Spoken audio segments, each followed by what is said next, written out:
fellow citizens. The peaceful transfer of authority is rare in history, yet common in our country. With a simple oath, we affirm old traditions and make new beginnings. It is a story of a new world that became a friend and liberator of the old. We have a long way yet to travel.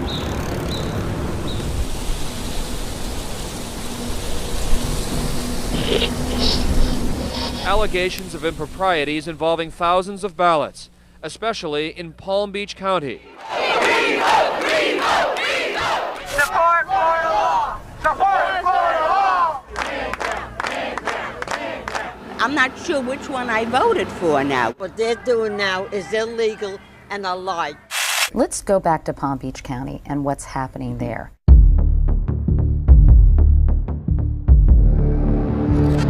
Early call that Vice President Gore had won Florida's 25 electoral votes. This race is simply too close to call. A long night ahead of a high-stakes political chess game. It was extremely close in the polls.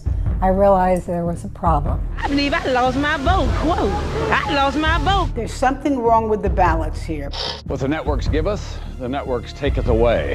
NBC News is now taking Florida out of Vice President Gore's column. All of a sudden, oh, it's going to Bush, and now we can't predict it. They either are Gore or Bush. I thought it was confusing. I had gone to bed thinking that George Bush had been elected. Several legislators walked in the office saying that we have a problem.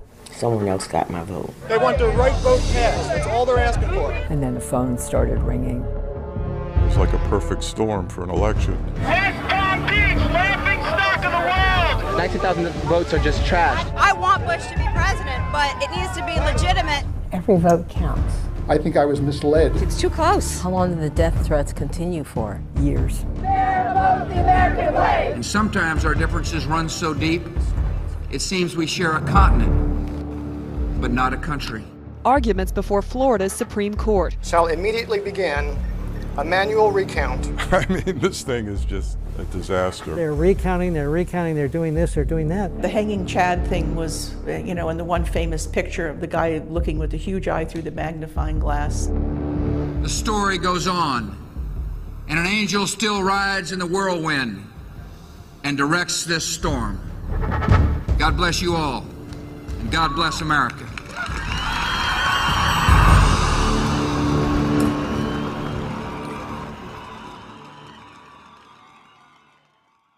The 2000 election, an event that shaped the future of our country, making Palm Beach County the epicenter of national drama. Here and across Florida, we saw weeks of recounts, legal battles, protests, and even death threats.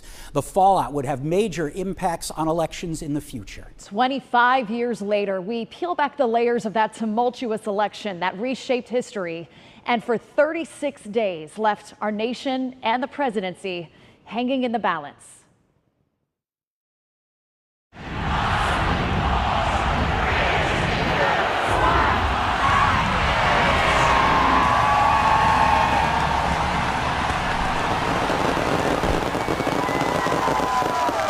The year 2000 was a big, of course, celebration with the turning of the millennium. That was a big deal. A celebration of both past and future. We Americans must not fear change. They start round-the-clock tracking of Y2K glitches around the world. Y2K, everybody thought the computers were going to shut down. Lots of people, oh, I see, for the millennium. They're stocking up for the millennium. The systems are going to collapse because they didn't plan for the year 2000. Everybody was ready for the world to explode. They spent millions to make sure the Y2K transition was a smooth one. Nothing happened. The internet was really taking over. You had the dot-com stock bubble. It's probably much worse than we first thought. E-commerce and all of those things were just starting. I mean, social media really hadn't started yet. Had over-the-air TV only, no cable. There was no streaming yet. My name is William Miller, and I am a voter in the 2000 election. Ginger Peterson, and I was born here in Palm Beach County, and I was a voter in the 2000 presidential election.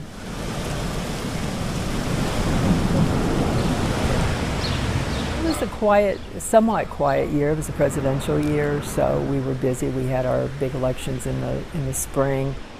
worried about hurricanes during that year too, trying to get ready for the fall elections. Oh, you got me that time. You seen it coming?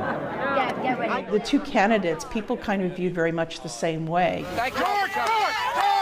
You had George Bush II in a way, you know, George W. Bush, his father had been president, and then you had Al Gore, who was Bill Clinton's vice president. So it was they knew it was going to be a very tight race. Everything was, you know, quiet until that day, until Election Day. They checked me in, they handed me my butterfly ballot, they directed me right to a ballot station. It was just a normal, I'll go vote. People didn't do a lot of mail-in voting or absentee ballots at that time. I made my selections, and again, on the very first punch, I knew there was going to be an issue. The controversial voting machines used in the election in Palm Beach County. An allegedly confusing ballot that held up election 2000. Was there anything that morning or as you're watching people vote that gave you a hint of what was to come? Yes and no. When I voted, in my district was Century Village. And after I voted at 7 o'clock, I drove over to Century Village. And at that point, I realized there was a problem. Drove out to the polls there, and what I found out is that people thought they were voting for Al Gore and actually were voting for Pat Buchanan by mistake, because there was something wrong with how the ballot looked in the machine. I've never seen the mass confusion. One arrow goes this way, one goes that way, and one goes this way. I'm not sure which one I voted for now. You had to read it about 3 times. Not only was shocked, I was panicked.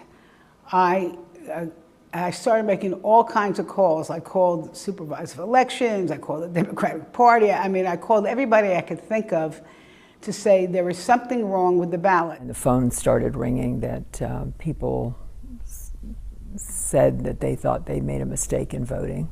It upsets me very much that someone else got my vote. There's something strange with the Palm Beach County ballot, and be very careful when you vote, because you could possibly vote for the wrong person. There are serious and substantial irregularities resulting from the ballot used only in one county. What was happening was they were punching Gore and Lieberman, and they were punching the 2, and it happened to be going into Buchanan's. It would be kind of easy that the holes might confuse somebody. It's election supervisor Teresa Lepore, the designer of the now infamous butterfly ballot. She did a very poor job. Did I, in fact, vote for Gore and Lieberman?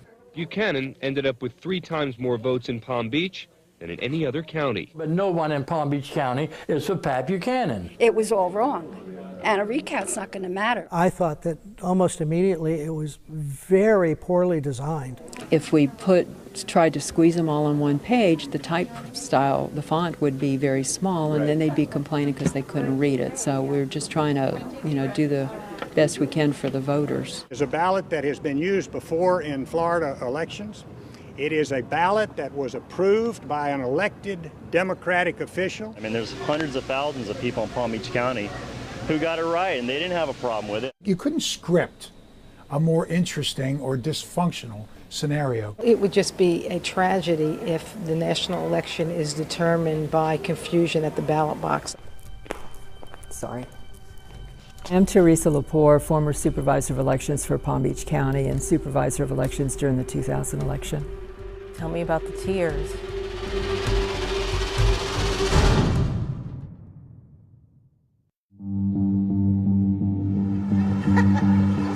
Off to vote. Box, please. Thank you. I don't know who I'm voting for in this thing. I mean, I'm punching a hole, and what does it tell me? I don't know if I voted for him, and I don't know which one I did. Very confusing. My vote, I don't believe, was counted. When you go push the ballot down, it's very confusing. You can get another candidate. In Palm Beach County, a confusing ballot may have cost Al Gore significant votes. It appears that more than 20,000 voters in the Palm Beach County, who in all likelihood thought they were voting for Al Gore, had their votes counted for Pat Buchanan or not counted at all. The fate of the next president may lie in the hands of this supervisor's office. Voters say the confusion comes from having the punch positions on the ballot for the presidential candidates right next to each other. So what problem were people having? They were inserting it.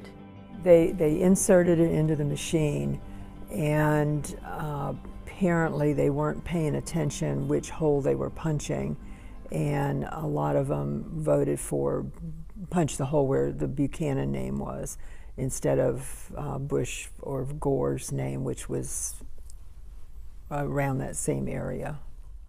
It is inconceivable that in a Democratic county like Palm Beach County, that Pat Buchanan would receive 20% of his statewide votes. So I find it hard to believe those are truly my votes. It seems to me that there could be some confusion, but the arrows do point to where the holes are. People were confused, which I'm sorry they were confused, but they need to learn to read. What made this election different? What made it different for when people voted? We had a lot of presidential candidates that year, and I had served on several voting assistance committees, trying to make sure that voters with disabilities would have an easy time voting. So I was very cognizant of the size of the print on the ballot. If we would have put all of the candidates on one page, the type font would have been pretty small, which is why we went to what was called the facing page ballot. The media nicknamed it the butterfly ballot. It was called the facing page ballot, where the candidates were on both sides of the page, and then voters would just follow the arrow and vote. I believe Teresa was doing what she thought was the correct thing to make it easier for senior citizens. Rather upsetting, a big pit in my stomach when everything started to unravel on election day. Teresa Lepore, I just think she just took a bum rap for something that probably could have been avoided if other people had looked at it more closely. She was supported across nonpartisan lines by both Republicans and Democrats as being someone who's always been considered fair. Sample ballots have been out for weeks, explaining just how the voting process works. Honestly, I understand that people were confused, but it was sent out to everybody to look at, and we, like I said, had a lot of voter education going on. Florida remains the key. If, in fact, it goes back into the George Bush column at the end of all this long, confusing tabulation, he's the president-elect. This could not be closer. It's horrendous to think that such a thing could have happened here. I knew it would be close, but I didn't think that close. It's probably something that'll happen once in a lifetime. This is new territory. That's entirely possible. Because we've got Tim gets his board out. 565 votes. The Secretary of State is the one who is saying this. This recount is mandated by Florida law whenever a final ballot puts the margin of victory at less than 1/2%. Okay, let's see what's in here. Well, one time I had a paper from Japan. I mean, nobody realized that Florida was going to be in the spotlight. I'm Carol Roberts. In 2000, I was the county commissioner in Palm Beach County, Florida. The canvassing board pressed on with the count. A canvassing board is a board that's appointed to look at all of the elections when they happen, to make sure that the votes are counted properly. A tedious process conducted in front of the eyes of a nation. At that time, our chief judge called me, said, I'm going to ask you to do the canvassing board. Don't worry, you just have to work a little late election night. And it turned into how many days for you? God, it was, I don't know, was it 40-something days? I don't know. It was a long time. Well, my name is Charles Burton. I'm a circuit judge. Back in 2000, I was chairman of the Palm Beach County Canvassing Board. The world's eyes have been locked on this board. Judge Charles Burton, Supervisor of Elections Teresa Lepore, and Roberts. We have a job to do, and our focus is getting that job done, no matter what it takes to get that job done. Uh-oh, something's happened. George Bush is the president-elect of the United States. He has won the state of Florida, according to our projections. About 1:30 in the morning, Fox announced that we had won the election, and we all went pouring out of the headquarters into a chilly, damp evening, stood around the square in front of the state capitol waiting for the Gore concession, which never came. As if he has actually called George W. Bush and taken back his concession phone call. I'm Ben Ginsberg. In 2000, I was the national counsel for the Bush-Cheney campaign. Because of what is at stake, this matter must be resolved expeditiously, but deliberately and without any rush to judgment. The news got broken that he was withdrawing his concession, at which point our cell phones went off like crazy. We went to the Republican Party of Florida headquarters and set up shop. And that shop soon became, shall we say, overcrowded. Some groups that were starting to gather people for protest outside.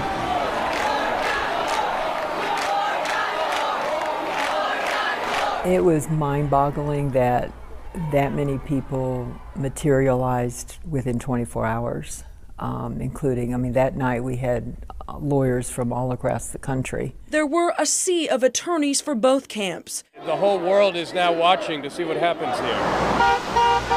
Make every vote count! Make every vote count! Make every vote count! America needs to know that something happened here. It didn't pass the smell test of democracy. Ground Zero, Palm Beach County. The fate of the 43rd president could boil down to what's called a chad. They called it a chad, but we had no idea what a hanging chad was. There's the hanging chad, which is counted because it's hanging by one corner, but the rest of it is out. The infamous chads of Palm Beach County. There is the swinging door chad. Now, the swinging door chad obviously looks like a swinging door because two of the tops are attached and the thing is out. And then they had this one that was attached by all four corners. And they said, we just don't know what to call it. And I said, it looks pregnant. And of course, most people at that time didn't even know what a chad was. And so I pretty much introduced the world. That was one of the things I had to do, was to tell people what a chad was. So when you cast a vote and you have an old punch system, you punch and a little piece of paper falls out. It looks like confetti. That's called a chad. A chad that is fully attached, bearing only an indentation, should not be counted as a vote. The first time I punched it, I could feel it didn't punch through. If people were punching at it and it was a little mark but it didn't come out, that was a dimple chad. If you punched and it perforated, pushed it out, that was a pregnant chad. If you punched it and it was partially detached, that was a hanging chad. And if you punched it and it had come off, but when you put the ballot back in the machine, it kind of reaffixes in a way, that's a dangling chad. So when you run those ballots through an electronic eye, the eye records the vote when there's a hole. If there's not a complete hole, then it records a no vote. So we know that happened because there were a lot of no votes for presidency or undervotes in Palm Beach County. No one comes out in the presidential election and votes for water management district, but not for the president. Only ballots that were punched at least 3/4 of the way would be counted. I've never seen one in my life with a hanging chad. The ballots that aren't punched all the way through, they can, see who the person wanted to vote for.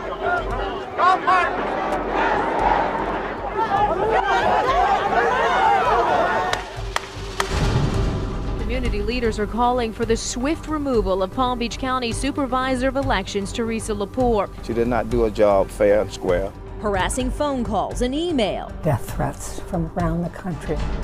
She was one of those people that the buck stops here. I was the one in charge of this election. And so if you're going to say something, it reflects on me. I couldn't believe people would act like that. How long did the death threats continue for? Years.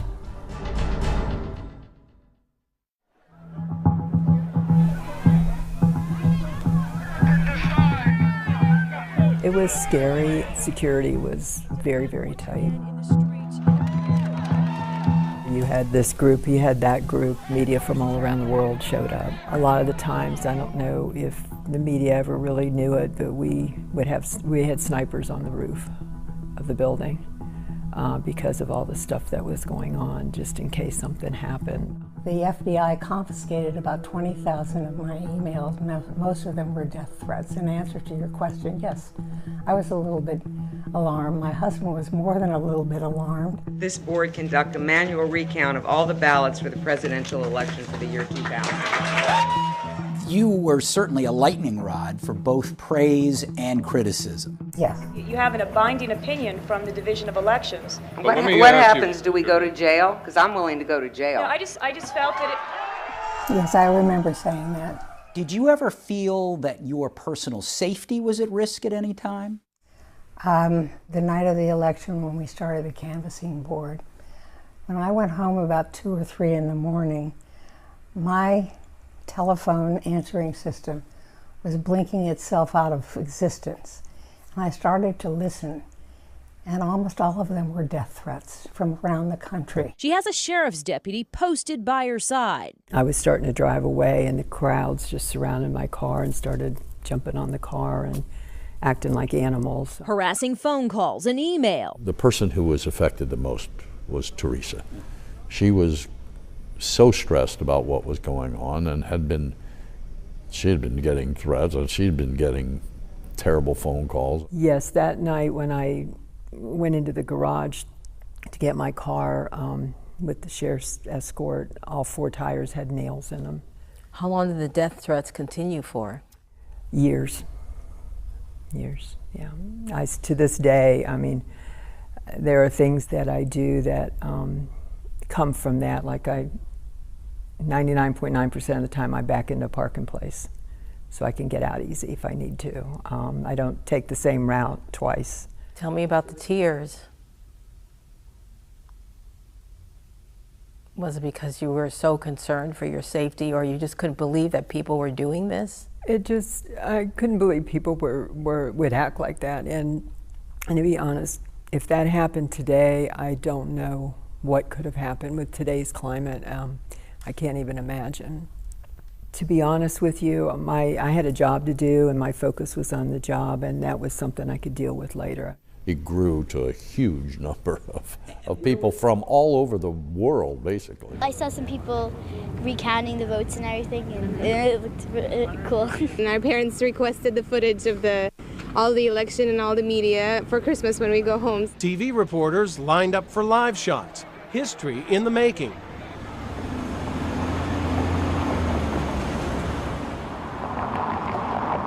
Here we are.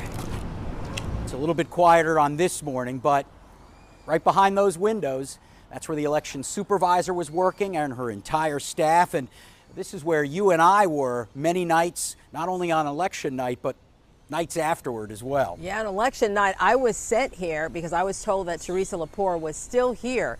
And I remember driving up and looking at the windows, and you could see the lights were on, which was so rare to see at night. About 20 to 25 workers are still there. You know, the old elections office downtown had these windows. So you're inside and you got people, the camera people outside, media, whoever.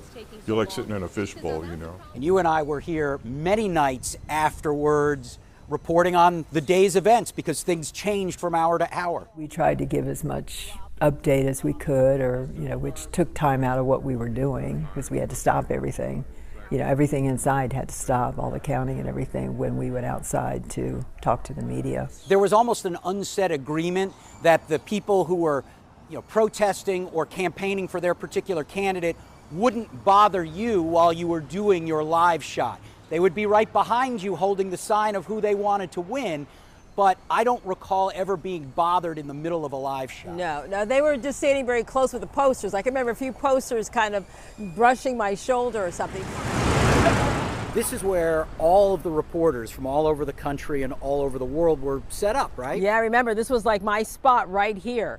And we just all stand next to each other, and it would go all the way down the block, down to Dixie Highway.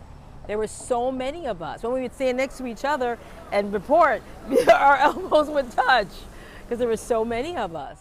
This is a lot of reporters, and they all were speaking different languages. Some were speaking German, Chinese, Japanese, so many different journalists from all over the world. I just never seen that before. I never knew there were so many journalists. We have agreed to come out here and do this publicly. We would like to continue to do that. I don't really miss those days. As I was saying to you earlier, you know, the power of the media, it's pretty amazing. But I'd rather sort of stick to my day job and not have to deal with all that.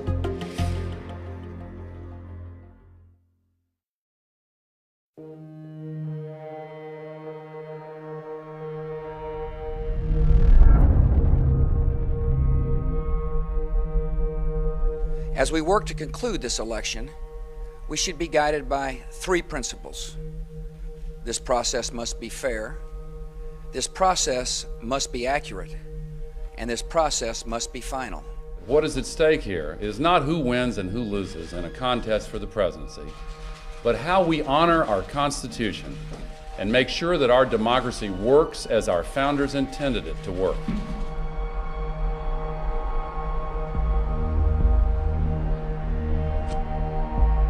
Both sides agree the Florida Supreme Court or the U.S. Supreme Court could wind up deciding who won Florida, and thus who won the presidency. Nothing could have prepared Please be seated. the legislature or us for what was about to come in 2000. Manual recounts being conducted in accordance with 166. My name is Barbara Perienti, and in the year 2000, I was one of 7 members of the Florida Supreme Court. Attention, which could be a local prosecutor or just a civil lawsuit. Yes, my name is Bob Butterworth.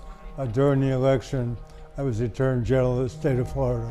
Regardless of whether you're winning or losing, it's a matter of Florida law. David Boies. I was representing Vice President Al Gore.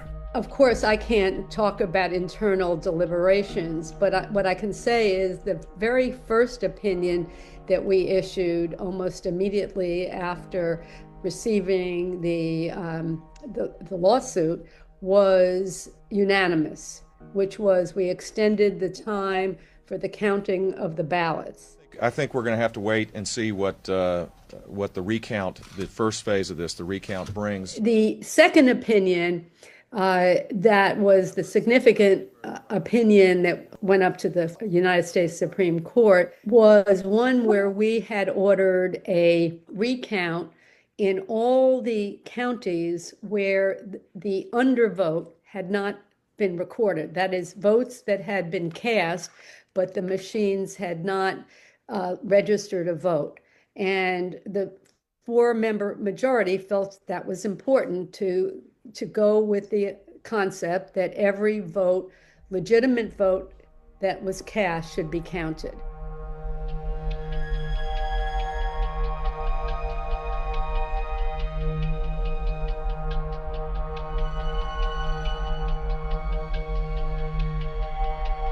The citizens of Florida surely want the candidate who received the most votes in Florida to be determined the winner of that state.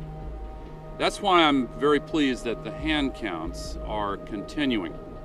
They're proceeding despite efforts to obstruct them.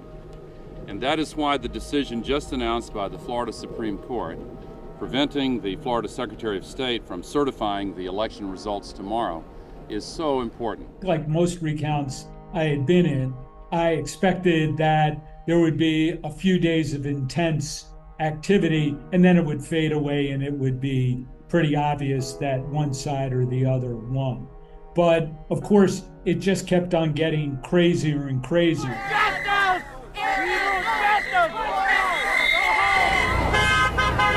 We had over 800 people in the state of Florida by the time everything was said and done. Yeah, I mean, there were rulings in federal courts, state courts, county courts. So there were an awful lot of things to juggle, including sort of such basic things as whether individual counties were actually looking at ballots or not.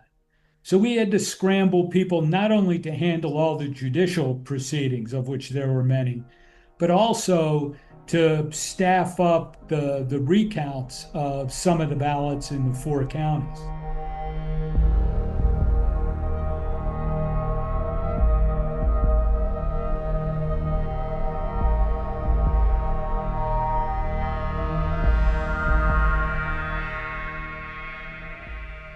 we were starting to come up against that deadline. And the deadline would mean that if you didn't have your state certify the vote, it might not be able to be counted in Congress. So when the state Supreme Court says the recount is good, go ahead with the recount, did you think your fight was over at that point?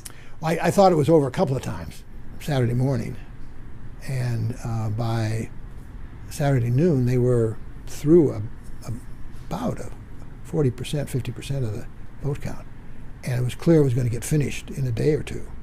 And that's when the United States Supreme Court, without hearing the case, 5-4, stopped the vote count.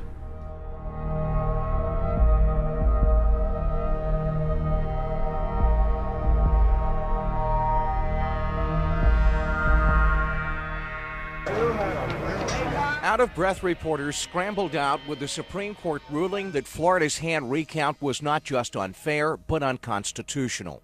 The 5-4 decision says the way ballots were being counted varied too much from county to county, not to mention table to table. It was pretty clear that politics were going to trump the law. Do you have a feeling to this day of why the Supreme Court ruled the way it did?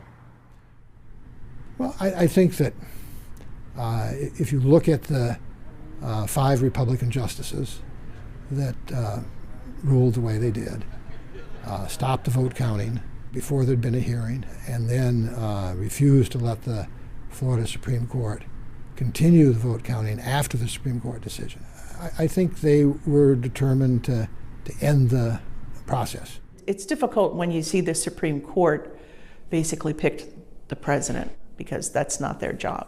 I think the Supreme Court was a little hurried, but what they did had to be done. It had to be finished. We had to have an election. We had to have a result. All the counties were almost finished. They were almost finished, and that's all that had to be done. And all we asked for from day one was count the votes. The legitimacy of any president that's elected is going to be impaired unless the American people understand that there has been a full and fair count of all the votes. I think Bush v. Gore was representative both of the best and the worst of our judicial system. It was, I think, a terrible decision that disregarded precedent, disregarded the law. On the other hand, there was a commitment to the rule of law that was so strong that no matter how much people disagreed with the decision, they accepted it and were supportive of the result. The U.S. Supreme Court said the counting had to stop. Those that were in positions of responsibility stopped. We obeyed the order, and there was a peaceful transition of power. And my hat's off to Secretary Harris and also, of course, to Jeb Bush. All of us basically did it in a very professional way.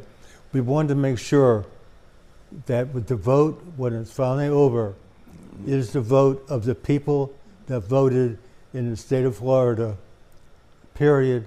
And whoever wins that vote will be the next president of the United States. Whoever becomes president, actually the country is going to be the loser, because it's going to be a tainted presidency. We worked for years on this election.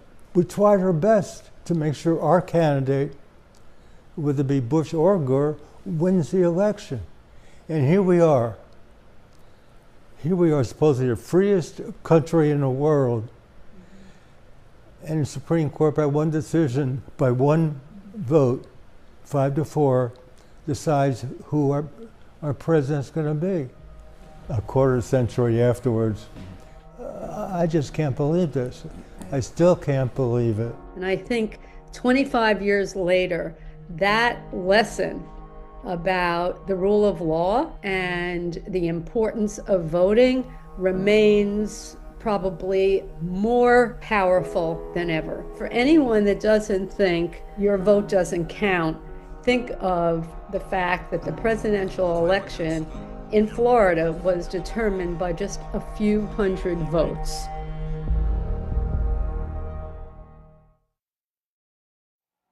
and in accordance with the laws of the state of Florida, I hereby declare Governor George W. Bush the winner of Florida's 25 electoral votes. My name is Catherine Harris, and at the time of the 2000 election, I was a statewide elected representative of the cabinet as Secretary of State. We did have a Republican governor, and she was very anxious to certify George Bush as the winner of that election. There's several issues about Secretary of State that they got wrong.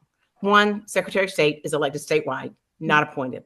The press kept saying that I owed my allegiance to the Bushes. Not true. Catherine Harris and the Florida Bush administration to try to cut off the recount before it could be completed. David Boies said that from the beginning. We need a villain that we can blame. So I became the villain. Because that might have been some of the criticism too, and even speculation was the Bush campaign influencing your decisions as Secretary of State. We said straight up that we would not interact with them. After the first 3 or 4 days, and it was so crazy, I said, no one from either campaign can come in and talk to me. You can speak with the lawyers, but you can't try to influence me. You can't do anything like that at all. So I was kind of really in lockdown. I will credit the Florida Supreme Court with acting egregiously and changing the law. The Florida Supreme Court, who ultimately determined Florida law, not Catherine Harris. Bob Butterworth was chairing Al Gore's campaign right across the hall from me. So because Jeb was governor, George Bush's brother was governor, they weren't going to have a chair of the campaign from the cabinet. But 5 of us were given honorary chair titles, but no responsibility. We weren't to raise money, nothing. And we went to a few events, nothing different than we would have anyway. Right after the election, I obviously went to the campaign chairs and I told them, I am no longer your campaign chair. I am the Attorney General of the state of Florida. It was 36 days of not only extraordinary legal battles, but really amazing politics, amazing brilliance on both sides. The most important message is that during the election 2000 in the recount, that the Department of State charged with elections strictly followed the law. And we didn't look to the left or the right. And that's all I've ever maintained.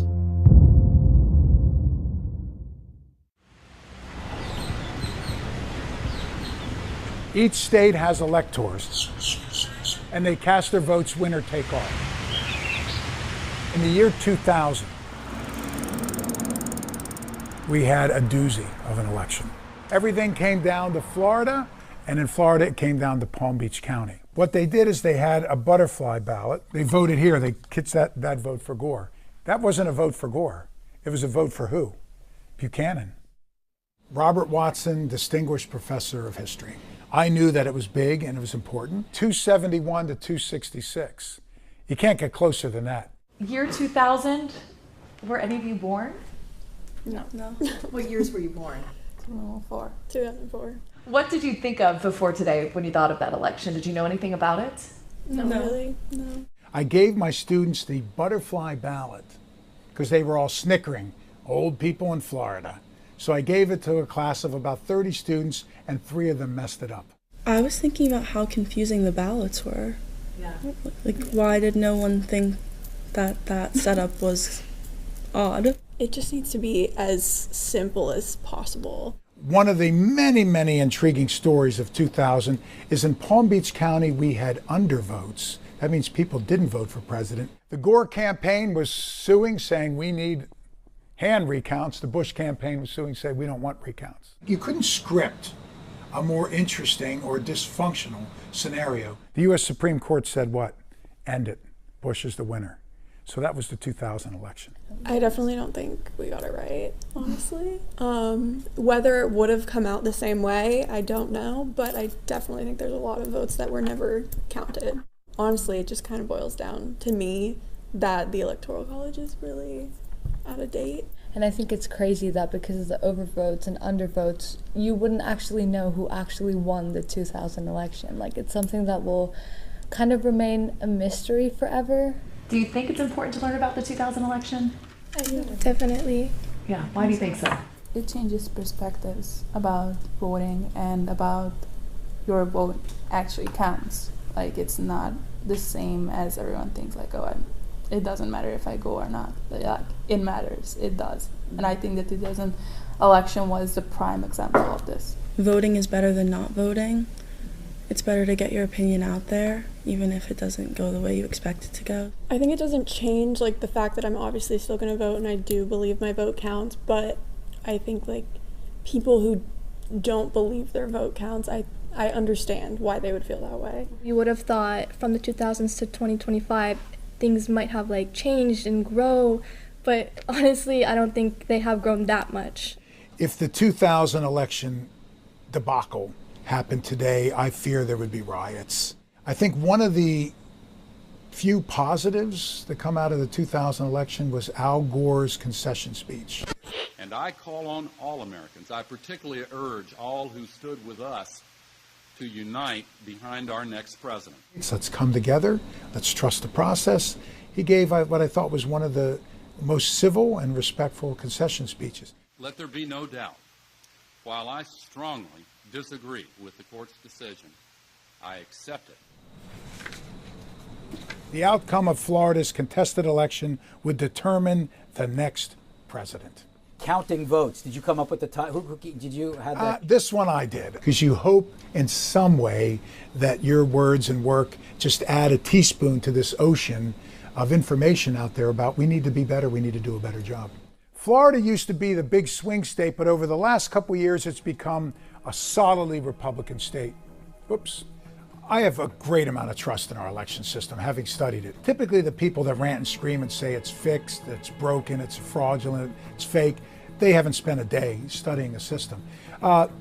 Virtually every vote that's cast is legitimate. Virtually every vote that's cast is counted. Is there a lesson that you're trying to impart on them? Again, not politically, one side or the other, but just the importance of the process. Vote. Your vote matters, your vote counts. There's so many votes in history where 1, 2, 5, 10 votes made the difference in an important election. So your vote does matter.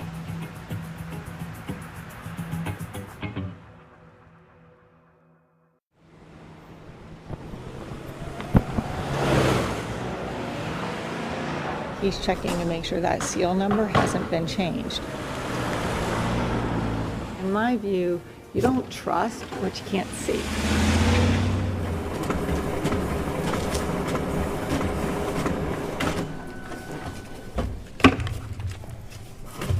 This box has on there how many ballots are in there. We'll then seal the entire cabinet. I am Wendy Sartori-Link. I'm the Palm Beach County Supervisor of Elections. So I just came in ready to learn from as many people as I could learn from, reading statutes, understanding what we've been through, and how can we take this forward. So explain to me what's happening in this room. So this room we do opening of the ballots, tabulation of the ballots, scanning for the audit of the ballots. We'll also do recounts in this room. So everything takes place here. The public needs to be able to trust the process. And in order to do that, they need to see it and they need to understand it. Starts down this corridor. They can look in the windows and see TVs as well with different angles. In this room, it's our canvassing area. They can watch what's happening in the canvassing room. We wanted to make sure the public could come in, feel like they can see everything. So from the canvassing board, all of the public area there, we brought in comfortable chairs, coffee. We try to make it very comfortable for people. They can walk down this whole corridor, look in everywhere that, all along the way.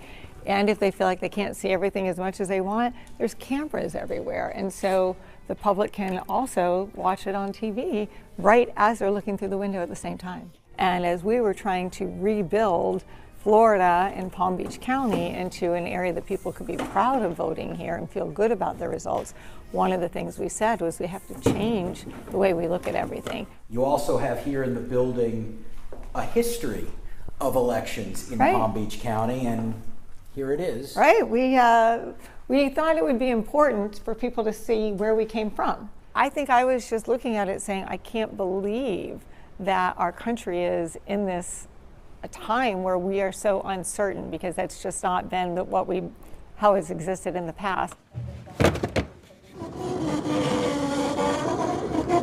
With 800 precincts, we need to make sure that the right race in every different combination is on the correct precinct ballot. So we set up something that's not required by law, but we invite all the parties and all the candidates to come in and look at the ballot before we make its finalize it. The process is so important because it's what democracy is founded on, is trusting your elections. And if people don't trust the process, they're not going to believe in the outcome. You don't believe in the outcome, bad things can happen.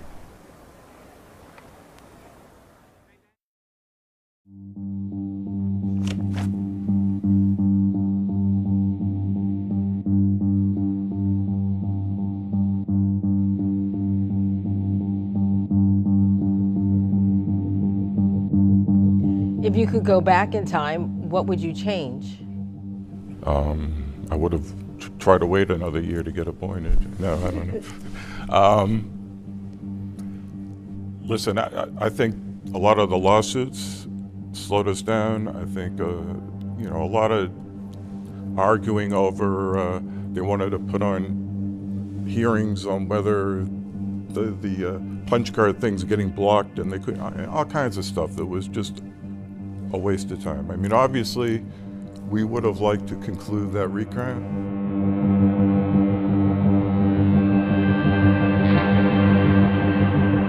Would you say 2000 was a stolen election in a way?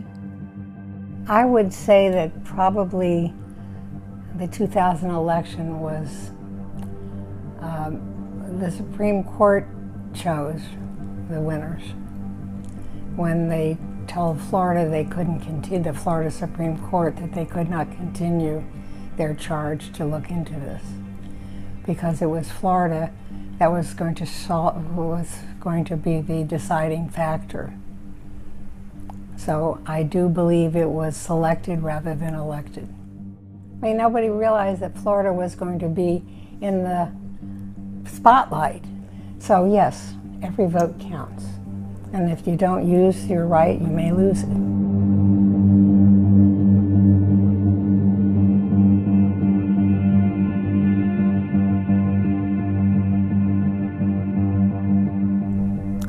I lost a lot of friends during that, or supposed friends. They weren't true friends to begin with. I don't trust anybody. Very, very hard to trust anybody. It's made me stronger. God only gives you what He knows you can handle. Do you ever look back and think about it at all, or it's in the past? It's in the past. I've tried writing a book about it. I've got notes and stuff, but it's just too hard, too painful to go back. So it's part of my life. I just kind of, another chapter that's over and done with.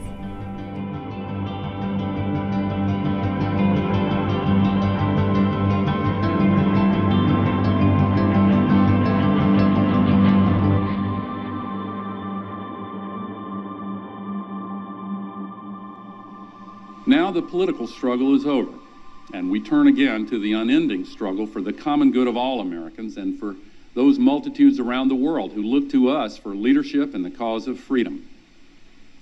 In the words of our great hymn, America, America, let us crown thy good with brotherhood from sea to shining sea.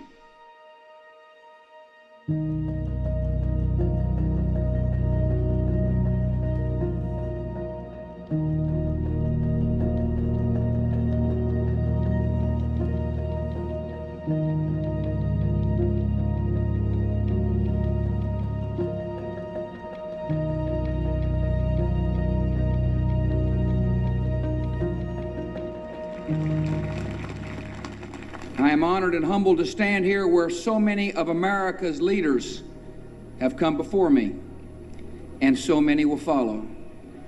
We have a place, all of us, in a long story, a story we continue, but whose end we will not see.